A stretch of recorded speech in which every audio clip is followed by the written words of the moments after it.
mga mangga. Ito ay ano ba to, nasa taas ko? Kalimutan ko na naman.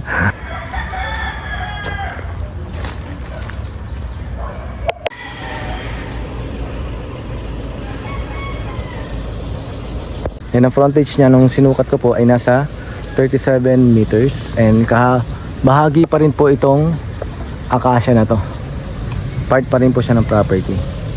Ayun, sa loob po pala meron pa siyang kawayan. Ayun, daming kawayan.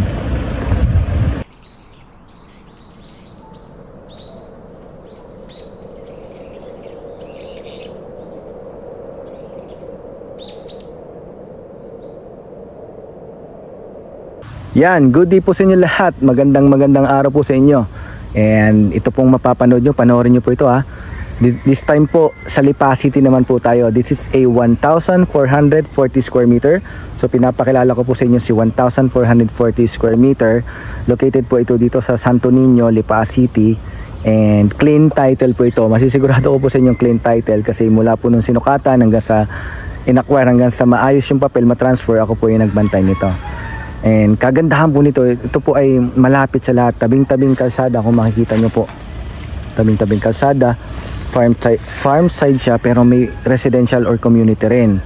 And then malapit po siya dun sa binuksan na diversion road, dun lang po yun sa part niya. Pag diretso nyo po dyan, diretso na yun sa bypass or diversion road. Sa mga Tagalipa, alam nyo po yan, na yan po ang ating parang icon ngayon ng mga binubuksan daan.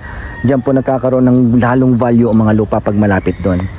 And then, siyempre, pakilala ko muna ulit yung loob. Marami siyang fruit-bearing trees like mga rambutan, ito, lansones, kape, ano pa ba, langka, avocado, mangga. Dito sa frontage may isang mangga. Ito po ay tibig. Kung alam nyo po, tibig po ito, fig tree na local fig tree natin. Kape, saging, niyog. Ang daming niyog. Ang tatayog po ng mga niyog, oh. And then may mga ilang kakahoy lang, mga punong kahoy like yung akasya, ilang pong akasya na nagbibigay lilim lalo dito sa property. Kaya ang ganda-ganda tingnan po nitong eksena na to.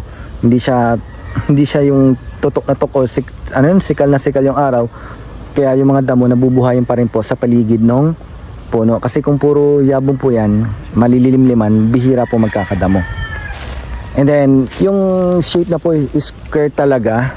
So mula po sa frontage na yon, yan yung bakod ng katabi, then kakanto po dito, then bakod naman po nitong katabing may bahay.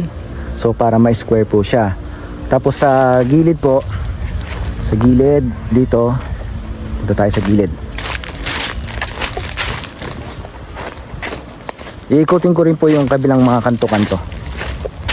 Yan, dito po kasi may right of way ito.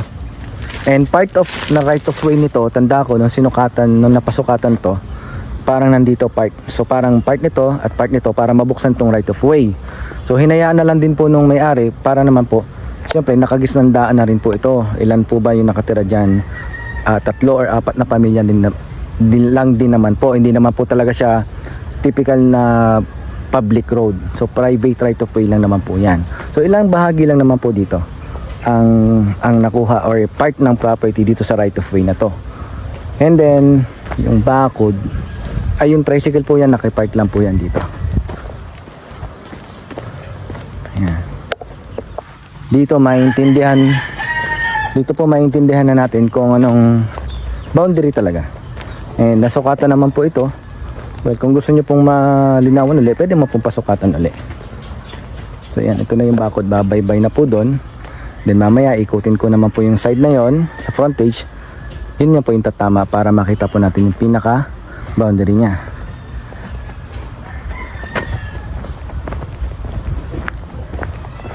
At yung po pala, linya ng tubig, kuryente, syempre hindi mawawala. Dahil bahagi pa rin po ito ng Lipa City talaga. Hindi po ito sulok. Nasa prime farmlots po ito. Pag sa mga nakakaalam po at mga Tagalipa, alam nyo po pag San Benito, Santo Toribio, Santo Niño, kasi palibot po siya ng malarayat eh. Kaya po yung mga property dito ay talagang pong binibigyan ng halaga. Marami pong kumukuha dito. Maraming naghahanap po dito sa Cuatro Santos po ang tawag din eh, kasi puro Santo Niño, San Benito, San Celestino, Santo Toribio. Ayan, Yan. At sinisigurado kung malakas yung tubig. Kita nyo naman po dito, tumatagas na, kailangan ayusin to. Ayan yung metro ng mga tubig nila, nandito na. Itong katabing na to, private farm po ito, private farm. Ito po ipapunta, itong way na to, diyan po kami galing, papunta po yun sa sentro ng Santo Niño. Papunta na po yan sa San Benito or sa Pure Gold, sa bayan, dire-diretso na po yan. Marami na pong daan dyan, papuntang SM, papuntang Malarayat, Golf and Country Club. Basta sa proper na Lipa, downtown or uptown, dyan na pong daan. Ito naman po ang way, nandyan yung diversion road, yung bypass road. Hindi ko lang sure kung bukas na papunta rito. Pero mamaya titingnan ko po, i-verify ko po. And then ipopost ko na, ilalagay ko na lang sa post description. So yan, halos wala na ako masasabi. Ayan, dadagdag ko tong kawayan. So marami kayong paggagamitan nitong kawayan dito. Ang dami po, ang ganda nito. Ito po, pagmasdan nyo. Ang frontage, ang lawak ko mula doon 37 meters. So yun po, wala na po ako ay sorry, yung sinabi ko pala. Dito tayo.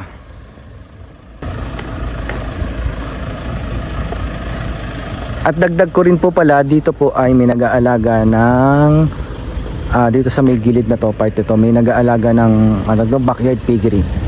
May nagba-backyard piggery po dyan. And then sa paligid may mga nag-aalaga ng manok, ng panabong. Alam niyo naman, nasa Pilipinas po tayo. So karaniwan na po talaga yung may alagang panabong ng manok or backyard piggery kapag medyo nasa side ka ng city or farm side. So ito yung bako doon kabila, siya naman po yung co-corner doon sa tinuro natin kanina doon. So it makes the shape na upo. Pinapakita na po yung form niya. At napakaganda po nitong property nito. Sa mga interested po, sa mga nakapanood ngayon, salamat po. Nandito pa rin kayo sa point ito ng video na to. And sa mga interesado, i-message nyo lang po ako sa aking page dito sa Murang Farm Lot sa Batangas, Laguna, Quezon. Sa YouTube channel, please subscribe po sa Nathan's Farm Vlogs. Ilalagay ko rin po yung caption dito. And habang ako po ay nag-close statement na, yan, ikot ko kayo dito sa gilid. At dito ay meron ding tibig. Patag na patag talaga siya. Tapos square na square talaga yung shape niya. Very ideal talaga sa mga naghahanap ng property. Dahil hindi po lahat ay laging perfect square. Tapos ang lawak pa ng frontage. So ayan. Salamat po. At dito na po natin nagtatapos ang papapakilala kay 1,440. Ayun o. Nandyan yung backyard piggery. Wala akong naamoy. Wala akong naamoy actually. Okay lang. So thank you po. Salamat and God bless po sa inyong lahat.